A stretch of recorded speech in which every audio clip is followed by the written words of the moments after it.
Live look over Bay City, where the mayor has vetoed a resolution that would have prevented officers, city personnel, and departments from being used for federal immigration enforcement, making it a so-called welcoming community.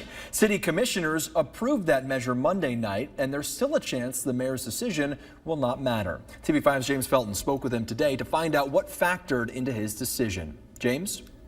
This is the first time Mayor Christopher Gerard has used his power of veto, and he tells me it was an incredibly difficult choice, but one that had to be made. In reality, it was going to cost our community a significant amount of money. Bay City Mayor Christopher Gerard tells me if the Welcoming City resolution stayed in place, it had the potential to cost Bay City and Bay County millions in state funding. They're talking right now about budgets, and there's messages boards on state legislators to not send funding to not only Bay City but Bay County and any nonprofit that is looking for funds at the state level. So it was going to have serious repercussions, and so I took action right away.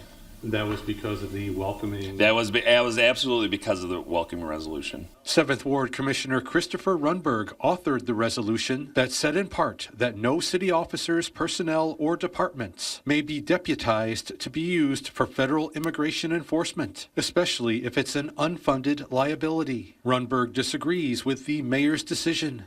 A little bit of a disappointment, to be honest. The will of the majority of the commission did decide that they wanted to go with protecting the vulnerable populations that we have here and ensuring that the populations, whether documented or not, are not profiled or discriminated against in any way. Runberg thinks the concern over funding wasn't reason enough to veto the resolution that was approved by city commissioners in a 5-4 vote. If they're going to come after us, they're going to come after us for it. Is this really how we act in our democracy, where we threaten support for already appropriated funds to get people to comply to their will? And I think that's very un-American. Gerard also told me that he ran for mayor to deal with local issues like streets and potholes, not national issues like immigration.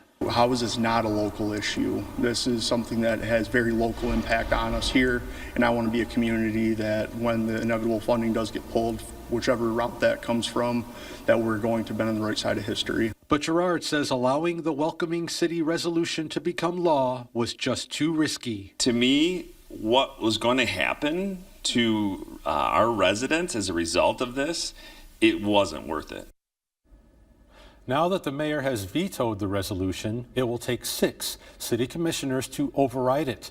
That means the 5 yes votes must hold, and one of the 4 commissioners who voted against the resolution Monday night would have to flip. Back to you.